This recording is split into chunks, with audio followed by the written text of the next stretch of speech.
Because especially like growing up, and we can talk about this a little bit, like, and I'm wearing like a QuestBridge shirt. I don't know if you guys are familiar with that like scholarship organization.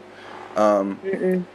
But it's when it was initially conceived, it was for like first gen low income students for like higher Mm. education. It was started by this like two people from Stanford. And that was like the first partner school, and now they have like 30 plus partner schools. It's the only reason I went to Vanderbilt. It's the only reason, I felt like I could like graduate with no loans, and I could really like try to get the most out of it. And I wasn't like a stereotypical QuestBridge. I wasn't first gen. Both my parents went to college. Neither of them are currently using their degrees in their profession. And they also split up, so there was some like financial burdens that I definitely resonated with in like QuestBridge and other QuestBridge alumnus and like current members. But like I wasn't able to have these grand thoughts and have these like discussions that I'm having with you and outside of the podcast, like while I was in school, because it's like I really thank my parents for really sort of like not making me feel like I grew up without a lot of financial burdens, but for sure they definitely felt the financial burden, with a kid or without a kid. They definitely had their own struggles, and I thank them for like trying to take that burden on themselves, so that I would can just focus on school, focus on like friends, focus on the fun stuff that you want to as a kid. And my dad, I definitely thank for giving me a lot of structure in my life, which you really need as a kid, so that you can like grow within that structure and have some consistency. So, and it's like almost kind of related to like Maslow's hierarchy of needs, but just more Mm-hmm. like sort of like what you think about and how you perceive it. Because growing up, it's like really kind of automated, and it is really kind of like, oh, the teacher says this, okay, I Yeah. take that as fact, like as Bible, as dogma almost. But then as you grow up, you start to critically analyze it, start to come up with more unique perspectives and ideas, and I think it's based partly off a more diversification of your experiences. And that's something I hope to continue on to this journey, and then also hope share what I've learned throughout it as well. Totally. Yeah, sorry, that was a little tangent, but that was No, not a what I had to say tangent. about that. Yeah, no, I think enough people don't talk, I think, about like I'm always I like to be meta, and I think I've been getting annoyed lately because people are like, you just think about things so much, and I'm like, well, what the fuck are you thinking about?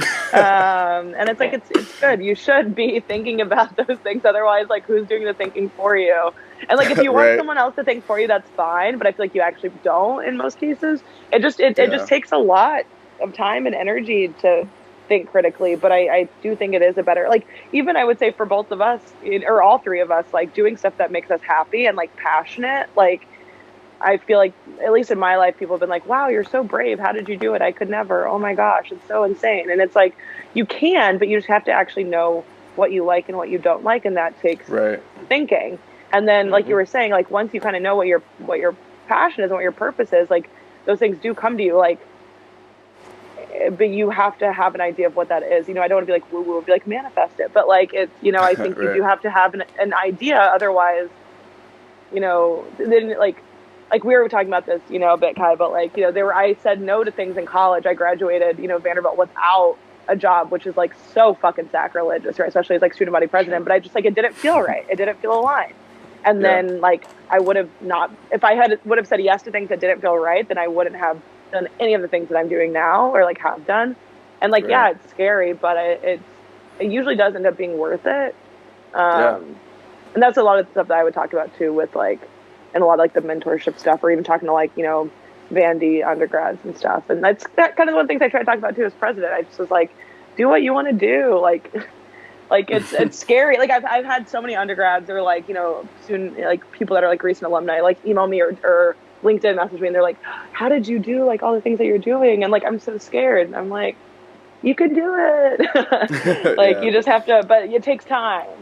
And Right. but you also like you're saying your dad provided you the structure, your family provided you the structure to like think, and a lot of parents actually don't do that, which again, different conversation for a different time. Right. But yeah, No, it's if I could say a couple of things to that, just one, the idea of like thinking.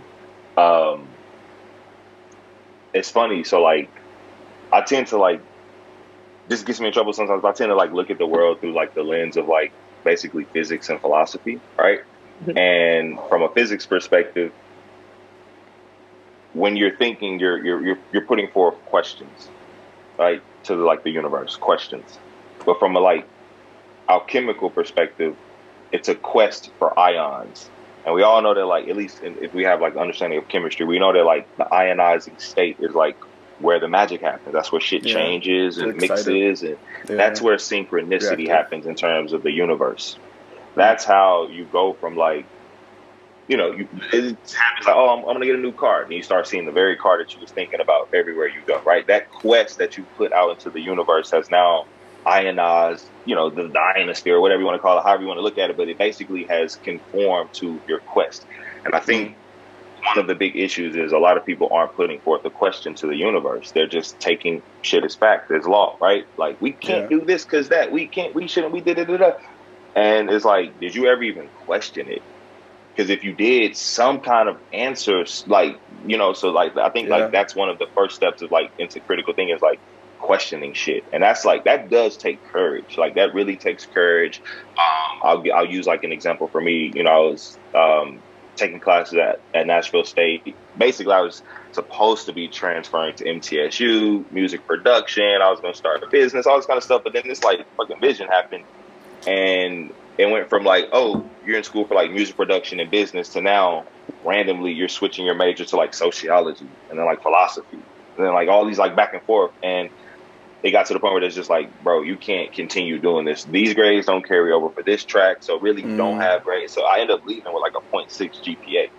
And again, back to the courage to like follow that quest that you put forth for yourself. I remember like telling myself internally, as well as like Julie telling me like, how many more semesters you gonna waste?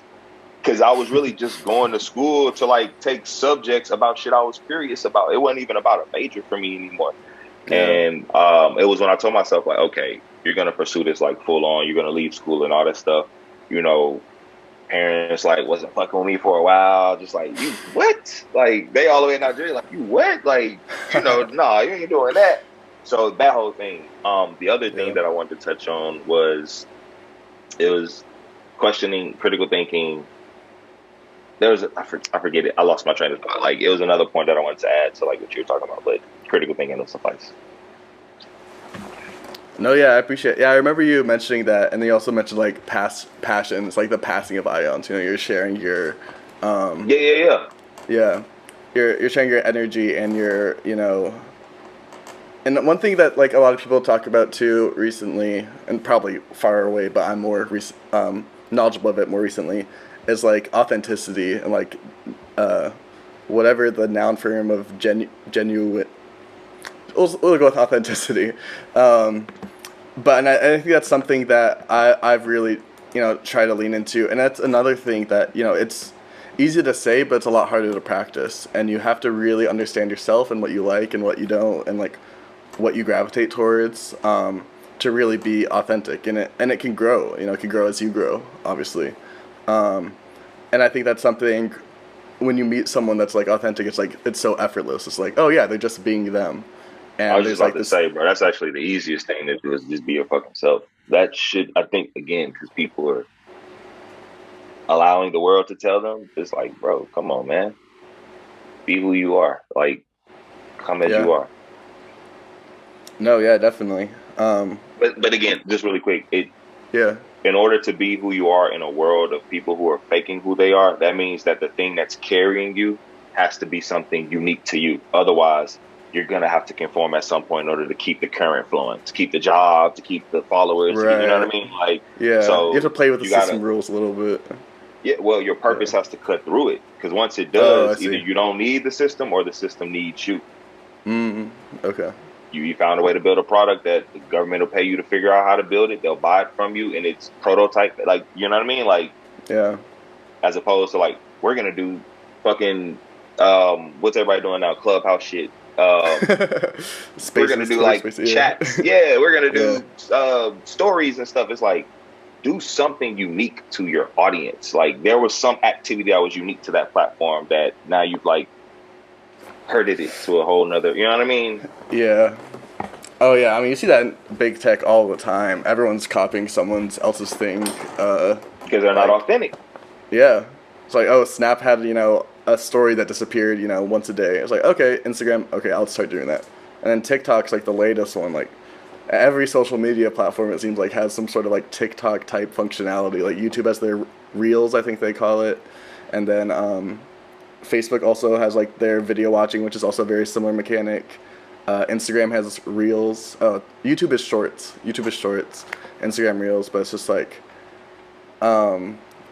yeah, it just seems like an easy, like quick money cash grab. Copy features, get users to divert their attention from one platform to another, without really sort of like thinking about like why do we want our users to have this feature? How is it being used? And just taking a more like intentional approach, really. Exactly.